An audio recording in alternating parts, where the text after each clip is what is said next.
In this nuclear physics video, we're going to go through an equation that links intensity with distance. Now, the key thing to note here is intensity is inversely proportional to distance squared. How we can measure intensity in nuclear physics is by measuring something called count rate. A count rate is measured using something called a Geiger-Müller tube. And one thing to note is that there's background radiation on Earth due to rocks and food. And so when we find count rate, we have to get something called a corrected count rate, which we get by getting the count rate in the experiment, take away what we say is the count rate due to the background radiation that we initially measure in the experiment. Now, I'm sure you know that intensity is a constant divided by d squared, replacing this with an equals k.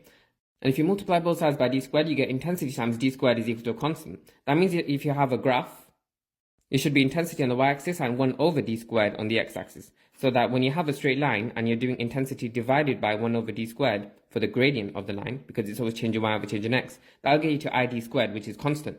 So it'll be this.